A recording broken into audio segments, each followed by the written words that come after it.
우리 신앙의 선배들은 우리 그리스도인들의 삶 속에서 발생하는 여러 가지 고난이나 곤경이나 역경들이 오히려 자신들의 신앙생활에 결과적으로 큰 유익이 된다는 사실을 고백하곤 했습니다. 20세기 영국의 유명한 변증가인 체스터턴은 이렇게 말합니다. 나는 곤경에 빠지는 것도 좋다고 생각한다. 그것은 우리를 깨끗하게 해줄 것이다. 그리고 17세기 영국의 청교도 목사인 토마스 맨튼 목사님은 이렇게 말했습니다. 질병은 우리에게 하나님을 만나라고 부르는 하나님의 사신과도 같다. 미국의 하트크라이 미션의 대표인 폴 워셔 목사님은 하나님의 심판만이 교회를 거룩하고 정결하게 해줄 것이다 라고 말하기도 했습니다. 하지만 여러분, 정말 실제로 여러분들이 여러분의 삶 속에서 곤경에 빠지고 질병에 걸리고 하나님의 심판으로 재앙을 당한다면 이렇게 고백하는 것이 결코 쉬운 일이 아닐 것입니다. 하박국 선지자가 직면했던 문제도 바로 이러한 문제였습니다. 아마 성경에서 하나님이 하시는 일에 대해서 가장 당황스러워했던 선지자 가운데 한 명을 꼽으라면 바로 하박국 선지자일 것입니다. 우리가 여전히 유명한 기도의 기록자인 하박국 선지자, 우리는 이 17절 말씀을 아주 유명한 복음성가로 흥겹게 부르기는 하지만 하박국 당시의 상황은 전혀 흥겹거나 즐거운 일이 아니었습니다.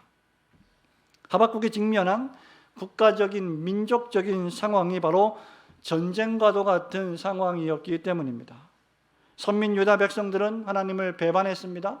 하나님을 배신했습니다. 죄악을 저질렀습니다. 성전에서 드리는 제사들은 형식적으로 전락했고 율법은 해이해지고 삶 속에서 공법과 정의는 땅속으로 꺼져버렸습니다. 이에 하나님은 아수르 제국의 수도 니느웨를 하루아침에 멸망시켜버린 사나운 바벨론 대제국을 들어서 유다 민족의 죄악을 심판하실 것이라고 하박국에게 예언합니다. 하나님께서 유다에 쳐들어오는 바벨론을 부르셨기 때문에 그 누구도 이 심판을 피할 수 없다는 것이 하박국의 메시지였습니다. 바로 이때 하나님께 올린 유명한 기도가 우리가 읽은 본문의 말씀이고 그 가운데 하나가 바로 17절 말씀입니다. 너무나 유명한 이 17절 말씀에서 선지자 하박국은 비록 없으며 없다는 말을 6번이나 반복합니다. 그럼에도 불구하고 그는 여호와로 인하여 기뻐하고 즐거워한다고 했습니다. 어떻게 이 재앙의 한가운데에서 이런 고백을 할 수 있을까? 오늘 아침에 계속해서 우리는 리딩 지저스 설교 30번째 시간으로 비록 없으며 없을지라도라는 이 하박국 선지자의 음성을 통해서 하나님이 우리에게 주시는 교훈을 새겨보기를 원합니다. 첫 번째로 우리 인생에 있어서 때때로 하나님의 섭리하심이, 우리를 향하신 하나님의 섭리하심이 우리가 볼 때 대단히 불합리해 보일 때가 있다는 사실을 교훈해 줍니다. 16절 말씀을 한번 다시 읽어보겠습니다. 내가 들었으므로 시작. 내가 들었으므로 내 창자가 흔들렸고 그 목소리로 말미암아 내 입술이 떨렸도다.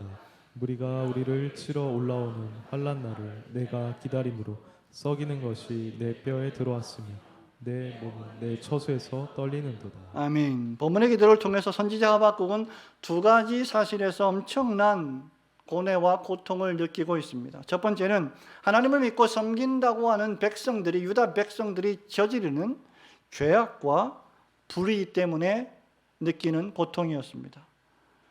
하나님께 제사하고 성전에 올라와 기도하는 소위 하나님을 믿는다고 하는 사람들이 하나님을 참되게 믿는 것도 아니며 세상에서 하나님의 백성답게 살아가는 모습을 보이는 것도 아니는 이 현실 속에서 하박국은 고통스러워합니다. 그것이 1장 2절, 3절, 4절에 잘 묘사되어 있습니다. 여기서 하박국은 선민 유다 백성들의 죄와 악을 즉시 제거하거나 심판하지 아니하시고 처리하시지 아니하시는 그러한 하나님의 침묵을 불평하면서 어느 때까지 이 죄악을 하나님이 참아 보시겠습니까? 라는 불평을 터뜨립니다.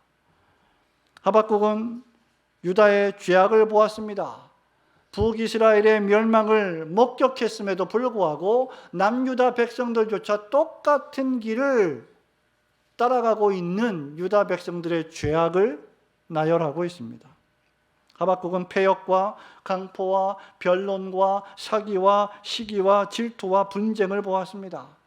하나님을 믿는다는 백성들이 도무지 말뿐이고 율법은 전혀 지키지 않고 계명도 지키지 않으며 정의롭지도 않고 도리어 어떤 경우에는 안 믿는 악인들조차 죄인들조차 비교되지 않을 만큼 더 신랄하고 악랄하게 살면서 그렇게 하나님을 믿는다고 고백하는 사람들의 모습을 보았습니다.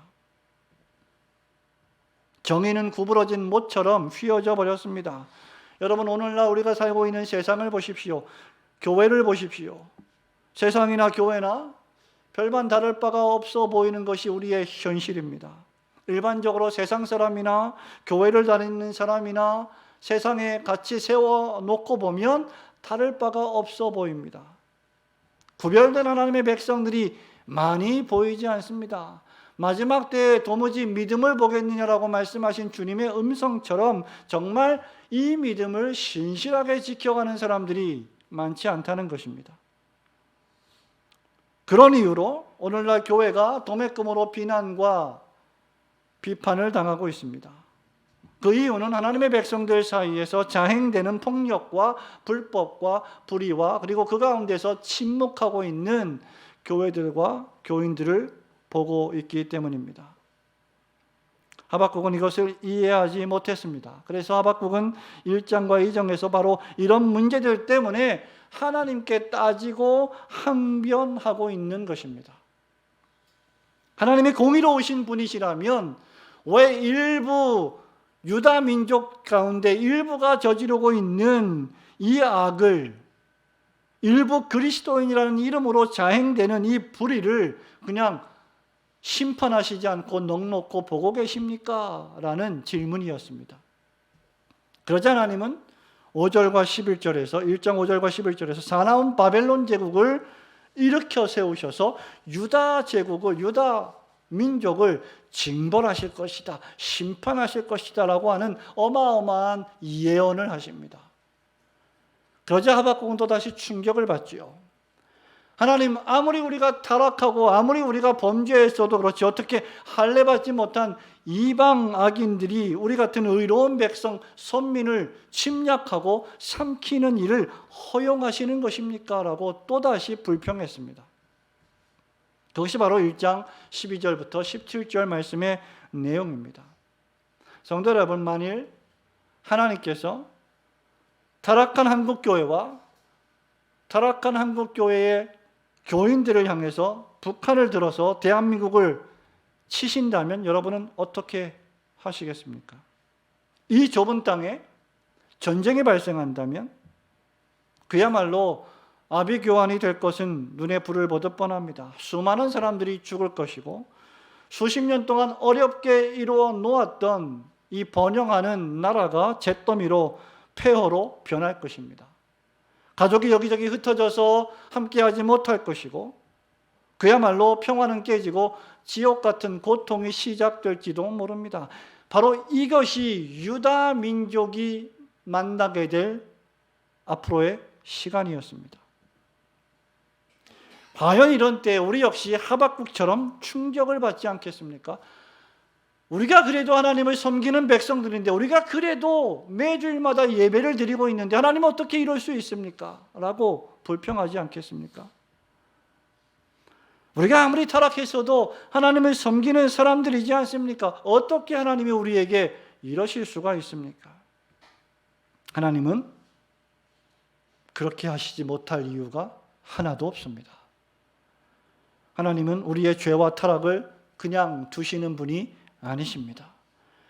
이에 대한 여호와 하나님의 두 번째 대답이 바로 2장 전체의 말씀이며 하나님은 유다를 징계하시고 심판하시는 수단으로서의 바벨론 제국을 하나님 당신께서 완전히 멸하실 것이며 이로 말미암아 2장 14절에서 물이 바다를 덮음같이 여호와를 인정하는 것이 온 세상에 가득하게 될 것이라고 말씀하십니다.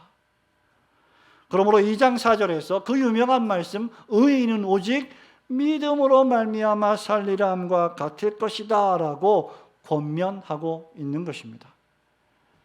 여호와 하나님의 두 번째 응답 앞에서 겸손하게 잠잠히 엎드려 회개하며 올리는 기도가 바로 3장 17절의 그 유명한 기도입니다. 하박국은 3장에 와서야 여호와 하나님이 악인을 완전히 징벌하시고 그 가운데 의인들을 구원하실 것이라는 확신을 갖게 되었습니다. 하박국은 하나님이 하시는 일을 완전히 이해할 수 없었고 이해하지 못했고 도리어 불합리하다고 생각을 했습니다. 그것은 마치 일부 한국 교회와 그리스도인들이 악을 행하고 불의를 행한다고 해서 더 악하고 타락한 북한을 사용해서 자기 백성을 심판하시는 것과도 같을 것입니다. 만일 그렇게 하신다면 말이죠. 유다 백성들은 하나님을 떠났고 불의를 행했습니다. 그들은 국가적으로 선택을 받은 민족이었고 의인이었지만 악인처럼 행동했고 하나님이 없는 것처럼 행동했습니다. 그들은 신자였지만 삶 속에서 실제로 하나님의 말씀은 전혀 지키지 않는 실천적으로 무신론자들이었습니다. 성전에 나와도 기쁘지 않았고 즐겁지 않았고 제사는 그저 형식적이었고 눈 가리고 아웅하는 식으로 그들은 율법을 지키는 신용만 했습니다. 하박국은 이것을 불평했고 하나님께서 특단의 조치를 하실 것을 기대했습니다. 하나님께서 마침내 조치를 취하셨는데 그것은 할례받지 못한 사나운 갈대아인들을 들어서 선민 유다를 징계하시는 것이었습니다.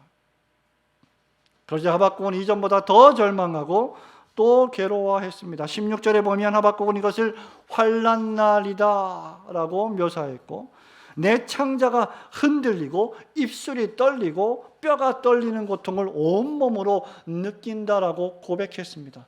여러분 그렇지 않겠습니까? 우리가 밤에 천둥 번개만 쳐도 무서워서 벌벌 떠는 것이 사람인데 이 땅에 포탄이 떨어지고 전쟁이 벌어지고 대적자들이 총칼을 들고 탱크를 몰고 이 땅을 침략하러 온다면 우리의 창자가 얼마나 떨리겠습니까?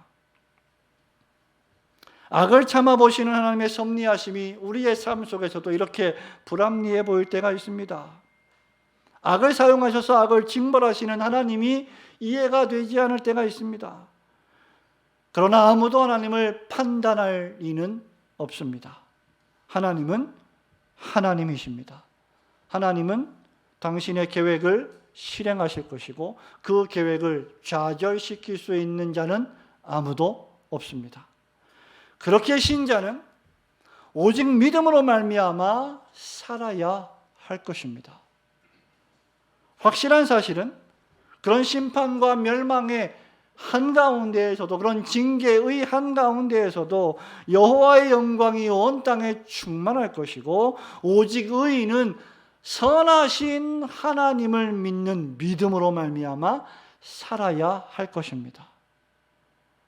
유다민족이 국가적인 심판을 받는다고 할지라도 그 가운데 경건한 사람들은 여호와를 신뢰하고 끝까지 믿으며 하나님의 궁극적인 구원을 기대해야 할 것입니다. 상황이나 환경이 여러분의 뜻대로 흘러가지 않는다고 할지라도 여러분보다 훨씬 더 크시고 지혜로우신 그 하나님의 신실하심을 소망하며 오직 하나님만을 믿는 믿음으로 살아가시는 성도들이 되시기를 주님의 이름으로 축원합니다. 두 번째로 이 없고 없으며 없을지라도 이 말씀은 우리의 삶을 다루시는 하나님의 백성으로서의 우리의 삶을 다루시는 하나님의 섭리하심이 때때로 우리들에게 현실적인 고난과 고통을 수반하기도 한다는 사실을 기억해야 합니다. 17절 말씀 우리 한 번 더 보겠습니다. 비록 무화과 나무가 시작 비록 무화과 나무가 무성하지 못하며 포도나무에 열매가 없으며 감람나무에 소출이 없으며 밭에 먹을 것이 없으며 우리의 양이 없으며 외양간에 소가 없을지라도. 아멘. 선지자 하박국의 고통은 여기서 끝나지 않았습니다. 17절에 보면 무화과나무가 무성하지 않고 포도나무에 열매가 없고 감람나무에 소출이 없고 밭에 식물이 없습니다. 우리에는 양이 없고 외양간에는 앞으로 소가 전혀 없을 것이다 라고 예언을 하고 있습니다. 여러분의 삶은 지금 풍족합니다. 일반적으로 볼 때 우리가 아주 최고로 풍요롭게 살지는 못한다 할지라도 밥을 굶는 사람들은 그렇게 많아 보이지 않습니다. 그런데 여러분, 오늘 당장, 내일 당장 여러분의 삶 속에서 의식주가 끊어진다 한다면 여러분은 어떻게 그것을 견딜 수가 있겠습니까?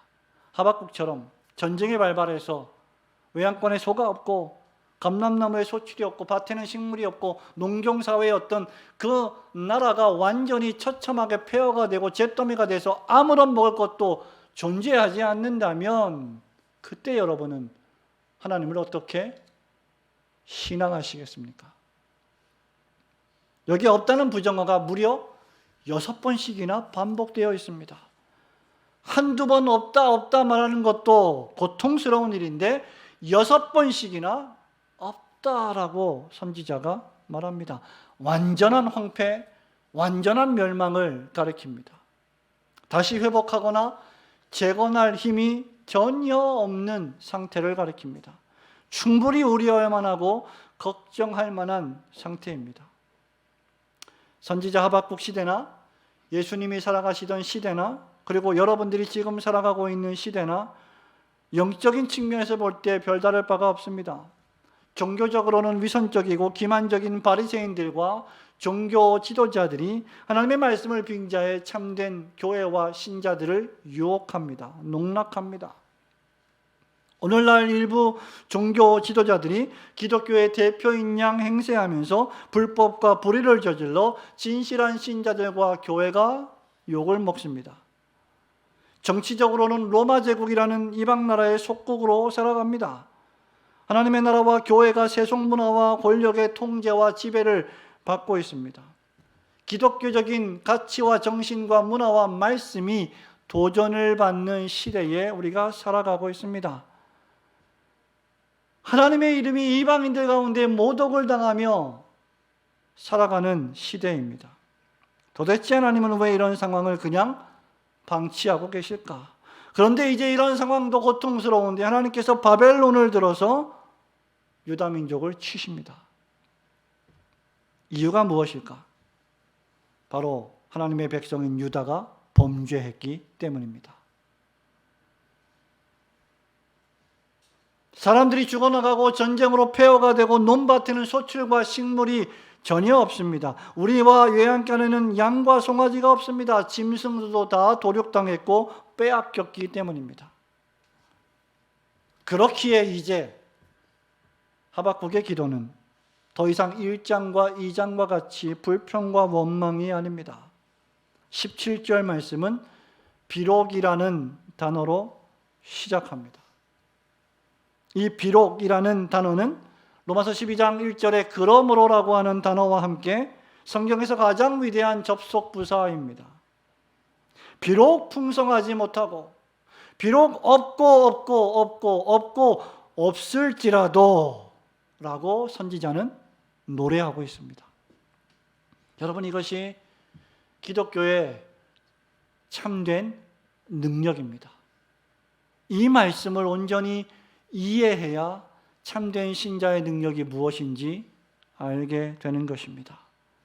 진짜 기독교의 능력은 상황을 바꾸는 것이 아니라 상황에 따라서 행복과 불행이 좌우되는 것이 아니라 바로 여러분 자신이 바뀌는 것입니다. 내 마음이, 내 영혼이, 내 믿음이 오직 하나님만을 바라보며 역사하시는 하나님만을 소망하며 믿음으로만 살아가는 자로 변화되는 것입니다.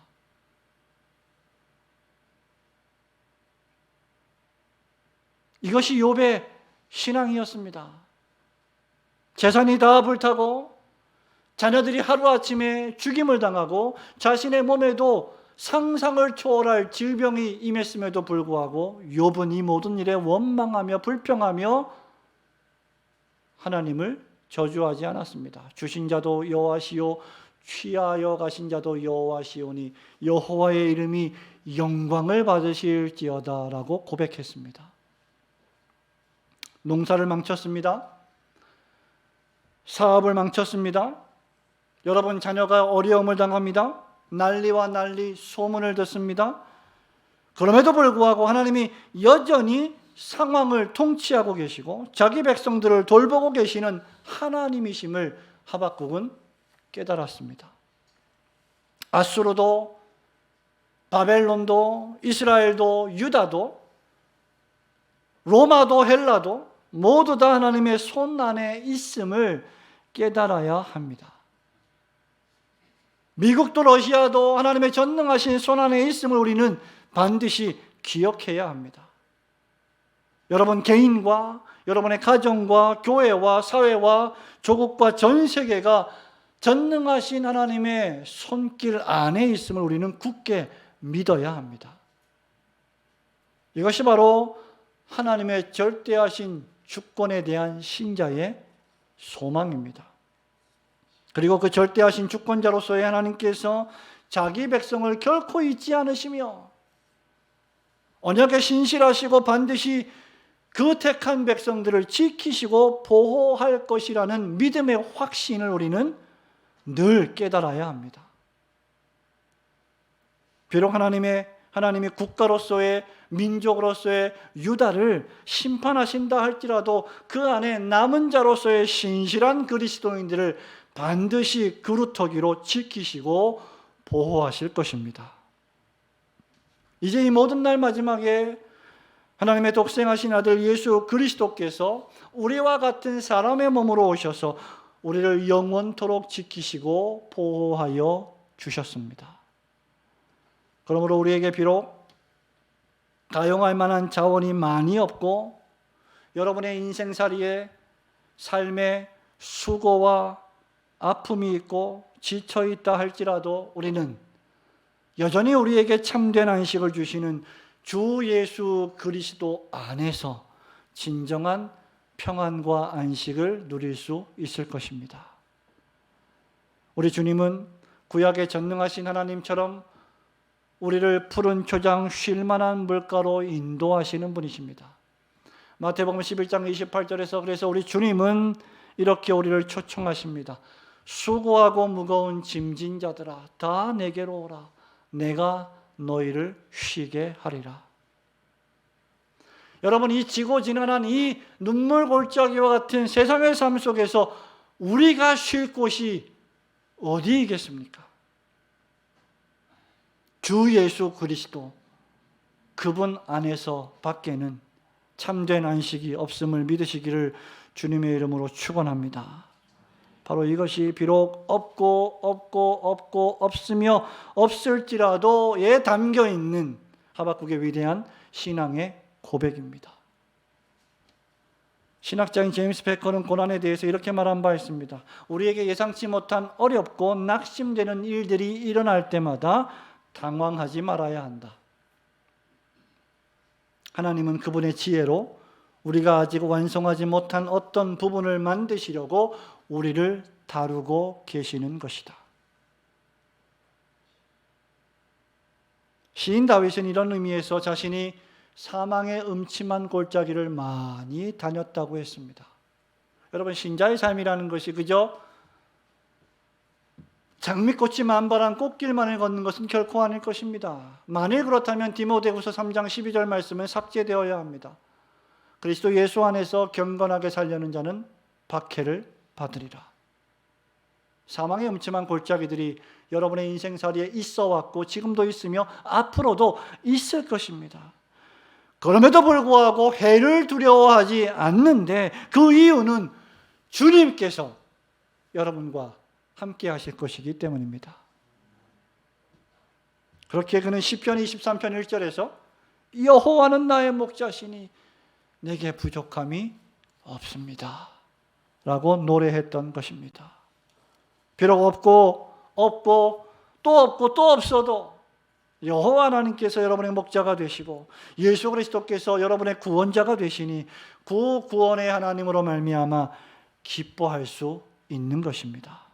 비록 오늘 여러분의 삶에 무언가 결핍되어서 수고하고 무거운 짐진 인생길을 걸어간다 할지라도 걱정하지 마시고 주님께로 달려나가셔서 참된 만족과 쉼을 누리시기를 주님의 이름으로 축원합니다. 마지막으로 이 하박국의 고백은 우리 인생의 여러 고난에도 불구하고 참된 신자는 여전히 이 하나님만 신뢰하고 의지할 것이라는 신앙의 고백입니다. 18절 19절 말씀을 마지막으로 보겠습니다. 나는 여호와로 시작. 나는 여호와로 말미암아 즐거워하며 나의 구원을 하나님으로 말미암아 기뻐하리로다. 주 여호와는 나의 힘이시라. 나의 발을 사슴과 같게 하사 나를 나의 높은 곳으로 다니게 하시리로다. 이 노래는 지휘하는 사람을 위하여 내 수금에 맞춘 것이니라. 아멘. 여러분, 이것이 하박국의 최종 신앙 고백입니다. 여기 18절에 나는 히브리어의 이 뜻은 그럼에도 나는, 그러나 나는 이란 뜻입니다. 지금 내가 여러 궁핍과 환난과 재난과 질병과 고통과 전쟁과도 같은 상황 속에 있다 할지라도 그러나 나는, 그럼에도 나는 여호와 하나님으로 말미암아 즐거워하고 기뻐한다는 고백입니다. 여러분, 이것은 그저 허무주의자의 어떤 무신론적인 도피가 아닙니다. 그냥 술을 마시면서 다 잊어버리겠다 그런 말도 아닙니다. 여기 여호와로 말미암는 여호와 안에서 여호와를 믿음으로만이란 뜻입니다. 여호와로 말미암아 여호와 안에서, 하나님 안에서 하나님만을 믿는 믿음으로만, 그러나 나는 그렇게 살겠다는 말입니다. 여호와 하나님 한 분 때문에 기뻐한다는 뜻입니다. 더욱이 그 여호와께서 여러분의 구원자 하나님이십니다. 이것이 신자의 진정한 힘입니다. 하박국은 19절에서 단호하게 주 여호와는 나의 힘이십니다 라고 고백합니다. 왜냐하면 이 여호와 하나님께서 하박국을 사슴과 같이 가벼운 발걸음을 주실 것이며 높은 곳으로 다니게 하시는 힘과 믿음을 주실 것이기 때문입니다. 여기 높은 곳으로 다니게 하신다는 것은 마치 사슴이 높고 거칠고 위험한 지역을 자유자재로 뛰어다니는 것처럼 하나님이 우리를 그러한 위험하고 높은 곳에서도 자유자재로 뛰어다닐 수 있게 하실 것이라는 말씀입니다. 하나님은 그분을 진실되게 믿고 강하게 따르는 자들에게 어려운 시간을 면제해 주시는 것이 아닙니다. 어려운 시간을 통과할 힘을 주십니다. 이런 의미에서 신자의 진정한 힘은 물질이 아닙니다. 돈도 아니요, 숫자도 아니요, 권력도 아닙니다. 조직도 아닙니다. 신자와 교회의 힘은 오직 천지를 지으신 여호와 하나님에게만 있습니다. 시편 121편 1절과 2절에서 우리가 늘 주일 아침마다 고백합니다만 시인이 이렇게 노래합니다. 내가 산을 향하여 눈을 들리라. 나의 도움이 어디서 올까? 나의 도움은 천지를 지으신 여호와에게서로다. 그리고 7절과 8절에서 또 이렇게 노래합니다. 여호와께서 너를 지켜 모든 환난을 면하게 하시며 또 내 영혼을 지키시리로다.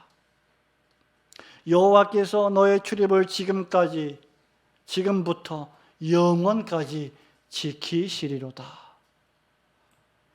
선지자 이사야는 이사야서 12장 2절에서 이렇게 노래했습니다. 보라, 하나님은 나의 구원이시라. 내가 신뢰하고 두려움이 없으리니 주 여호와는 나의 힘이시며 나의 노래시며 나의 구원이십니다. 사랑하는 우리 성도 여러분, 그리고 우리 청년 여러분, 우리 학생 여러분, 여러분들이 우리 부모 세대의 삶의 시간들을 통과하게 될 것입니다. 그런 삶을 살아가게 될 것입니다. 그러할 때에 여러분들에게 가장 강력한 힘을 주시는 분, 여호와 하나님 한 분뿐이십니다. 저는 여러분들이 그 하나님을 나의 힘이시며 나의 노래이시며 나의 구원이십니다라고 고백하게 되기를 소원합니다. 왜 신자는 하나님으로부터 도움을 찾습니까? 하나님만이 전능하시고 하나님만이 신실하시고 하나님만이 불변하시기 때문입니다. 여러분, 왜 우리가 우리의 인생살이에서 실망하고 좌절하고 실패하고 상처를 받습니까? 우리가 신실하지 않고 다른 이들이 신실하지 않기 때문입니다. 우리가 변하고 다른 이들이 변하기 때문입니다. 우리는 완전하지 않습니다. 하나님께서 불변하시고 신실하시다는 이 사실이 어떻게 우리에게 위로를 제공합니까? 여러분, 우리가 살아가고 있는 이 상황은 정말 시시각각으로 변합니다. 여러분이 오늘 좋았다가도 내일 어떻게 될지 모르는 것이 우리의 인생이 아닙니까? 어제까지도 살아있던 사람이 오늘 죽었다는 소식을 듣는 것이 우리의 인생이 아닙니까? 오늘 관계가 좋았다가도 내일 관계가 틀어지는 것이 우리의 죄악된 인생살이입니다. 오늘 아름답게 피었다가도 내일 시들어 죽어가는 것이 인생입니다. 그러나 하나님은 인생이 아니십니다. 하나님은 사람이 아니십니다. 하나님은 변함이 없으십니다. 호세아 선지자의 고백처럼 그의 나타나심은 새벽빛같이 일정하십니다. 우리를 향하신 돌보심과 사랑하심은 변하심이 없으십니다. 그렇게 시인은 생전의 여호와를 찬양하며 그의 평생에 자신의 하나님을 찬송하겠습니다라고 다짐하면서 시편 146편 3절에서 이렇게 말합니다. 귀인들을 의지하지 말며 도울 힘이 없는 인생도 의지하지 말라. 그의 호흡이 끊어지면 흙으로 돌아가서 그날에 그의 생각이 소멸하리로다. 하박국이 지혜로웠던 것은 바로 모든 문제를 하나님 앞에 가지고 나왔다는 점에 있습니다. 그는 이해하지 못하는 문제도 하나님 앞에 가지고 나와 항변했고, 그는 풀 수 없는 고민도 하나님 앞에 가지고 나왔습니다. 그는 괴로운 마음도 하나님 앞에 가지고 나와 기도했습니다. 그리고 그 해답도 하나님으로부터 받았습니다. 여러분의 분노, 원망, 낙심, 좌절, 불평, 그 모든 것들을 말씀을 통하여 회복과 확신이라고 하는 일련의 과정을 통하여 하박국처럼 섭리하시는 여호와 하나님을 믿음으로 해결받아야 할 것입니다. 그렇게 할 때에만 우리의 미래가 확실해질 것입니다. 예수 그리스도 안에서 우리의 모든 죄를 처리하셨고, 그리스도 예수 안에서 우리에게 하나님은 영생을 선물로 주셨습니다. 그리고 우리 죄를 용서하시고 우리에게 영생을 수여하시기 위하여 십자가에 돌아가시고 또한 친히 부활하심으로 우리가 여전히 여호와 하나님을 의지하고 신뢰할 수 있는 강력한 소망을 증명해 주셨습니다. 그러므로 여러분의 삶의 환경이 어떻게 변한다 할지라도 여러분의 영원한 힘이 되시는 여호와 하나님을 의지하심으로 우리의 발을 사슴과 같게 하사 높은 곳에 다니게 하실 하나님을 찬양하시는 성도들이 되시기를 주님의 이름으로 축원합니다. 사랑하는 우리 올고등교회 성도 여러분, 여러분은 오늘 야곱의 축복이라는 찬양대의 찬양을 불렀고 같이 들었습니다. 이 야곱의 축복을 노래를 부를 때 인상을 쓰며 울면서 부르는 사람은 없을 것입니다. 신자의 삶은 기쁨의 삶입니다. 미국의 유명한 신약자인 도널드 카슨 목사님은 목회를 하면서 줄곧 이렇게 말하곤 했다고 합니다. 늘 죽을 상을 하고 투덜대는 그리스도인들이 모순되는 말이죠. 이게 그럴 수 없는 건데, 늘 투덜대고 죽을 상을 하고 투덜대는 그리스도인들이 나를 찾아오면 그들의 삶을 향한 하나님의 뜻이 무엇인지 나는 안다고 말해준다.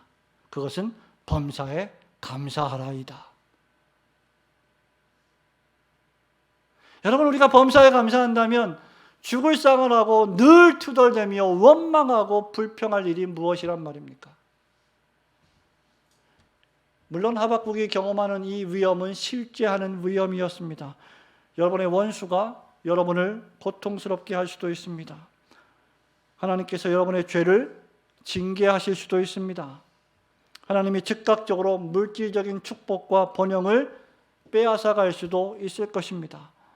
심지어 질병이, 고통이, 박해가, 재앙이 올 수도 있습니다. 그럼에도 하박국이 즐거워할 수 있었던 것은 하나님이 언제나 자기 백성에게 선하신 분이시라는 확신 때문이었습니다. 하나님을 사랑하는 자고 그 뜻대로 부르심을 받는 자들에게는 하나님께서 모든 것을 합력하여 선으로 유익하게 바꾸어 주실 것이다. 이것이 하박국의 확신이었고 사도 바울의 고백이었습니다. 오늘날 여호와 안에서의, 하나님 안에서의 진정한 기쁨을 상실한 사람들이 너무나 많지 않습니까? 우리는 너무나 물질적인 축복만을 원하며 즉각적인 육체적인 쾌락과 축복을 원하고 있지는 않습니까? 하나님과의 깊은 관계 속에서 누리는 진정한 기쁨과 행복을 여러분은 갈구하고 계십니까? 진정한 신자의 참된 즐거움은 오직 여호와 하나님 그 안에만 있습니다. 하나님 안에서의 만족은 때로는 불합리해 보일 수도 있고 너무 더디게 보일 때도 있고 우리에게 고난과 핍박을 줄 수도 있겠지만 그럼에도 불구하고 오직 여호와 하나님만이 또다시 우리의 힘이시며 여러분이 믿는 그 하나님만이 여러분의 발을 사슴과 같게 하사 높은 곳에 다니게 하실 수 있는 유일한 분이십니다. 어렵고 고통스러운 일을 만났을 때 진정 여러분이 누구인지, 그리고 또한 여러분이 믿는 하나님이 어떤 분이신지 여러분의 믿음과 여러분의 입술과 생각과 삶으로 온 세상에 밝히 보이시기를 주님의 이름으로 축원합니다. 아멘.